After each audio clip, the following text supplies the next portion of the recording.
Bonjour, peuple de Dieu, c'est le pasteur Jérémia, aussi connu sous le nom de pasteur Loïc. Nous voulons écouter la parole de Dieu pour la semaine, mais avant tout, nous voulons commencer par une parole de prière. Alors, en signe de révérence à notre Père Céleste, à notre Dieu, baissons nos têtes et prions ensemble. Père éternel, Dieu tout-puissant, Père de gloire, Dieu fidèle, Saint des saints, Roi des rois, merci pour cette énième opportunité que tu nous accordes de pouvoir nous retrouver dans ta présence. Merci pour tout ce que tu as prévu pour nous durant ces moments. Merci pour, Seigneur, ta grâce sur nos vies. Nous venons encore recommander ces moments en tes mains. Nous te prions que tu étends ta main de miséricorde sur chacun de nous, que tu nous pardonnes pour tout ce que nous avons fait, dit et pensé qui ne t'a point honoré et glorifié, que tu purges notre conscience de toute œuvre morte tenue inutile par ton sang, le sang qui a coulé à la croix de Golgotha, le sang de Jésus, que tu nous laves corps, âme et esprit, et nous prions que tu libères encore l'air, l'atmosphère, tout autour de nous en nous, de toute interférence maléfique, d'interférence démoniaque. Nous levons contre tout esprit qui s'oppose à la révélation de ta parole, tout esprit qui s'oppose à la connaissance de qui tu es. Nous les lions, nous les renvoyons dans les gouffres de l'enfer au nom de Jésus-Christ, et nous proclamons que Jésus-Christ est Seigneur, la gloire de Dieu le Père. Emmène-nous, Seigneur, dans la profondeur de ta parole. Révèle-toi à nous encore. Au nom de Jésus-Christ, nous avons ainsi prié. Amen. Alors nous allons prendre notre passage des Saintes Écritures dans le livre de Matthieu, chapitre 17, versets 24 à 27. Ainsi nous lisons la parole de Dieu dans Matthieu chapitre 17, versets 24 à 27 au nom de Jésus-Christ. Lorsqu'ils arrivèrent à Capernaum, ceux qui percevaient les 2 drachmes s'adressèrent à Pierre et lui dirent: votre maître ne paie-t-il pas les 2 drachmes, c'est-à-dire la taxe qui s'élevait à 2 drachmes? Oui, dit-il. Et quand il fut entré dans la maison, Jésus le prévint et dit: que t'en semble, Simon? Les rois de la terre, de qui perçoivent-ils des tributs ou des impôts? De leurs fils ou des étrangers? Il lui dit: des étrangers. Et Jésus lui répondit: les fils en sont donc exempts. Mais pour ne pas les scandaliser, va à la mer, jette l'hameçon et tire le premier poisson qui viendra, ouvre-lui la bouche et tu trouveras un statère. Prends-le et donne-le leur pour moi et pour toi.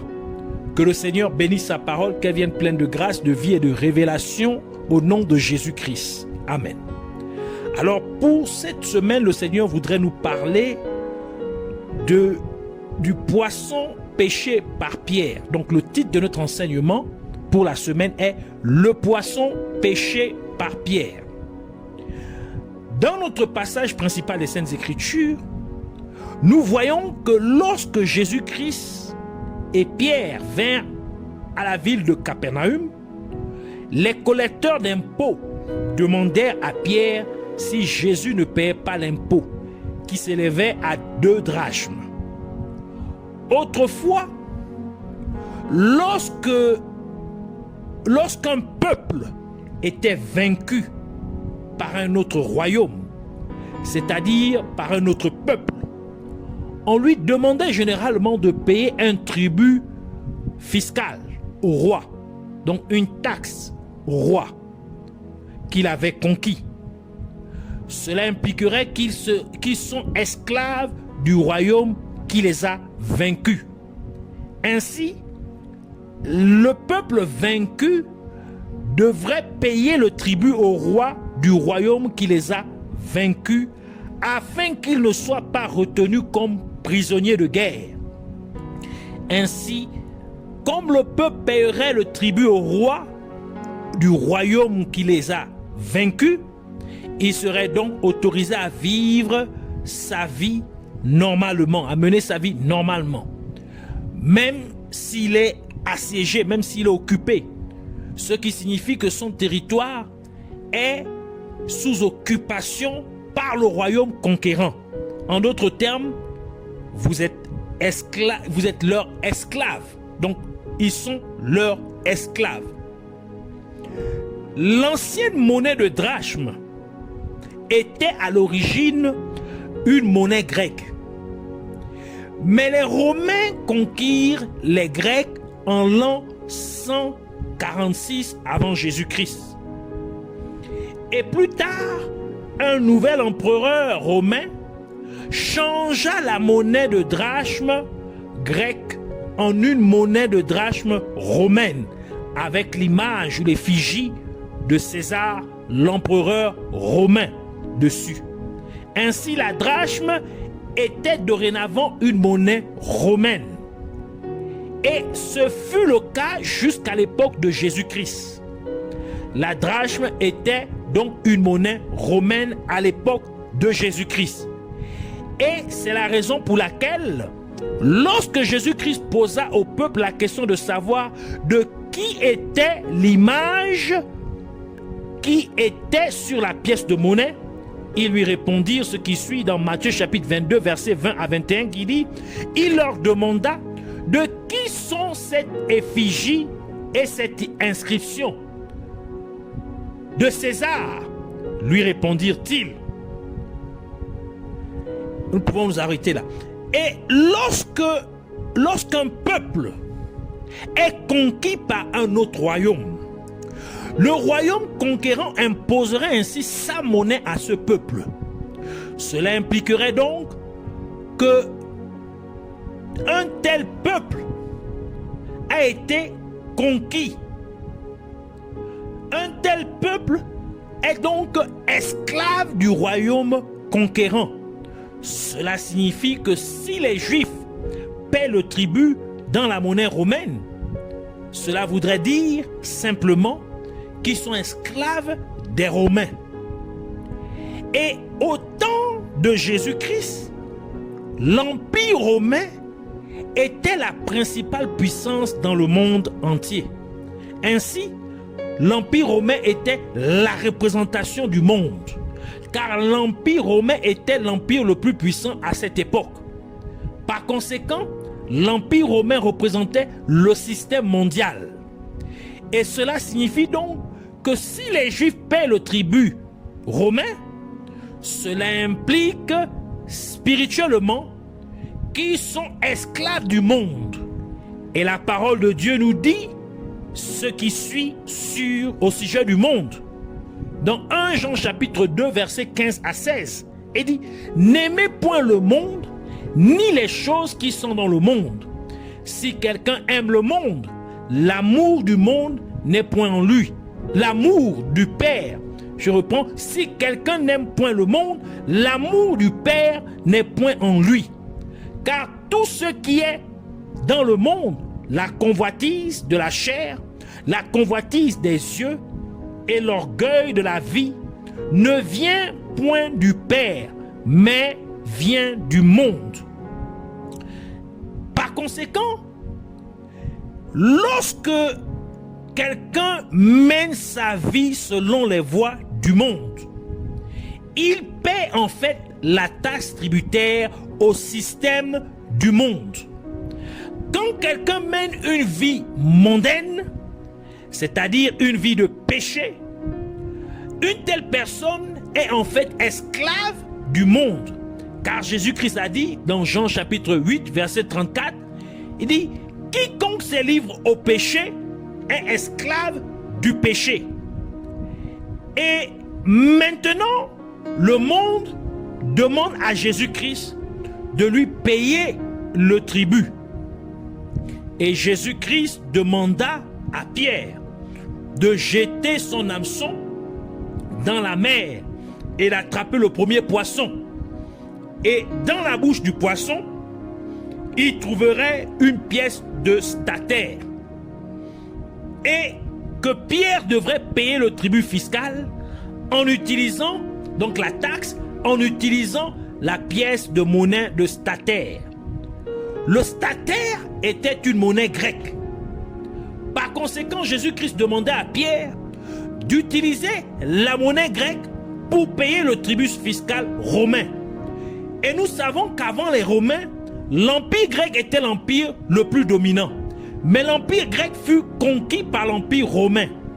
Par conséquent, en utilisant la pièce de monnaie de statère, qui était la monnaie grecque, pour payer l'impôt du tribut romain, Jésus-Christ disait prophétiquement que le monde n'a aucun pouvoir sur lui, car le monde ne l'a point vaincu, mais le monde avait vaincu l'empire grec, qui était un autre système mondain. C'est donc l'empire grec qui doit payer le tribut à Rome. En d'autres termes, ce sont les gens du monde qui doivent vivre selon les voies du monde. Ainsi, parce que le monde n'a aucun pouvoir sur lui, Jésus-Christ a dit ce qui suit dans Jean chapitre 16, verset 33. Il dit, « Je vous ai dit ces choses afin que vous ayez la paix en moi. Vous aurez des tribulations dans le monde, mais prenez courage, j'ai vaincu le monde. » Et Jésus-Christ a utilisé Pierre pour attraper le poisson dans la bouche duquel la pièce de statère a été retirée ou vomi, afin de payer le tribut romain. Parce que le poisson représente le croyant. Car Jésus-Christ avait dit à Pierre, dans Matthieu chapitre 4, verset 19, il dit, je vous ferai pécheurs d'hommes. Ainsi, c'est Pierre qui a attrapé le poisson, qui a pêché le poisson, parce que Pierre est la représentation de l'église de Jésus-Christ. L'église est le rassemblement, l'église qui est le rassemblement des chrétiens en Jésus-Christ. C'est la raison pour laquelle Jésus-Christ a aussi dit à Pierre, dans Matthieu chapitre 16, verset 18, il dit, « Et moi, je te dis, tu es Pierre, et que sur cette pierre, je bâtirai mon église, et que les portes du séjour des morts ne prévaudront point contre elle. » Par conséquent, parce qu'aucune porte du séjour des morts ne prévaudra contre l'église de Jésus-Christ. Jésus-Christ a donc utilisé le poisson pour vomir une pièce de monnaie de statère, une autre monnaie mondaine, pour payer l'impôt du tribut romain. Et c'était pour dire que les chrétiens ne devraient pas embrasser les voies du monde. Les chrétiens doivent laisser les gens du monde vivre selon les voies pécheresses du monde. Mais les chrétiens doivent vivre en accord avec la parole de Dieu. Et c'est la raison, et c'est pourquoi Jésus-Christ a dit dans Marc chapitre 12 verset 17. Alors il leur dit, rendez à César ce qui est à César et à Dieu ce qui est à Dieu.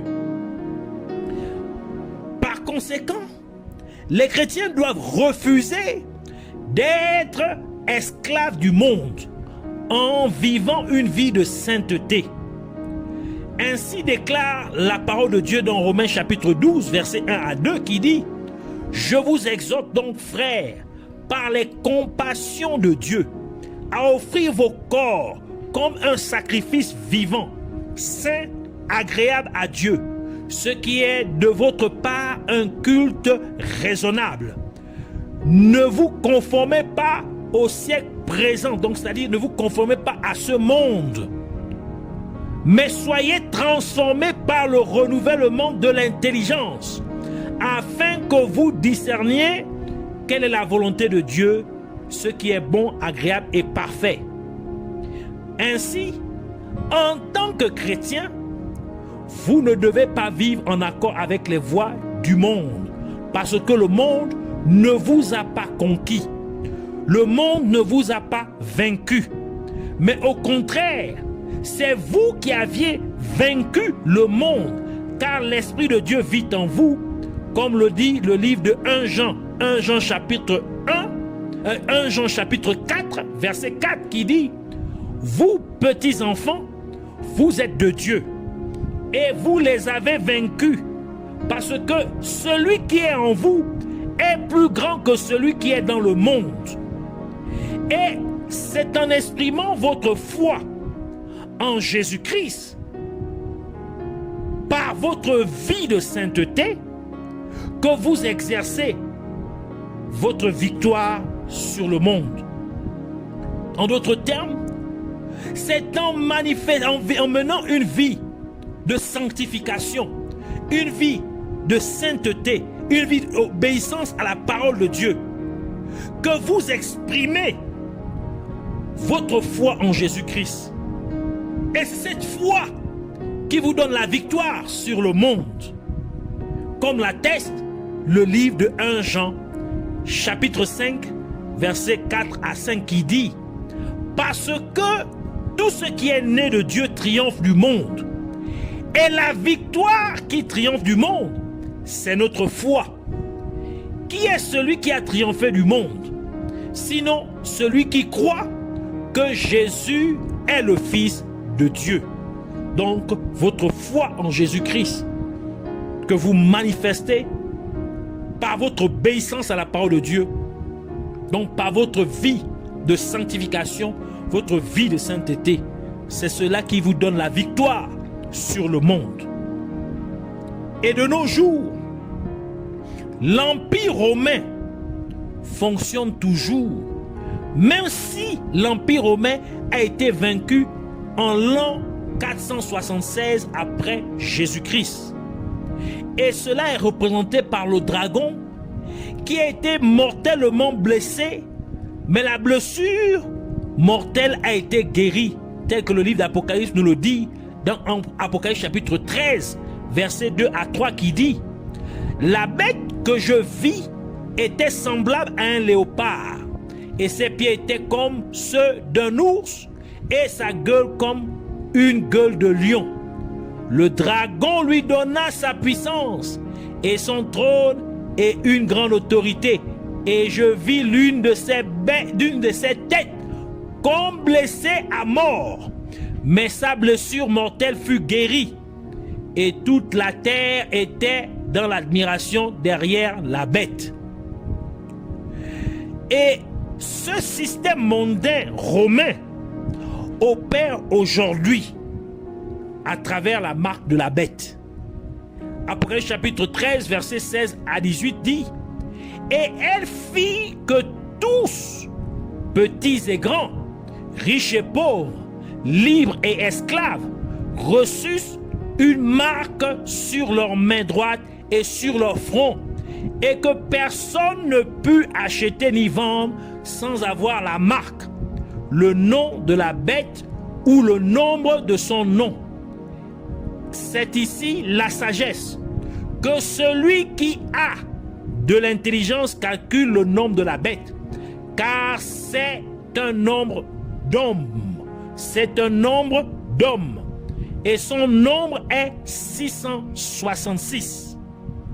Par conséquent, nous, chrétiens, devons refuser d'adhérer au système de la bête. Nous devons rejeter la marque de la bête. Nous devons refuser de payer le tribut romain en vivant une vie de sainteté, une vie de sanctification, une vie d'obéissance totale à la parole de Dieu. C'est en faisant cela seulement que nous allons rejeter le système de ce monde, que nous allons rejeter les voies mondaines de ce monde, les voies pécheresses de ce monde. Nous allons rejeter, nous conformer au système de la bête, que nous allons rejeter cette marque. Alors nous voulons prier pour dire Merci Seigneur Jésus-Christ pour la révélation de ta parole. Merci de me bénir avec de la connaissance et de la compréhension de ta parole.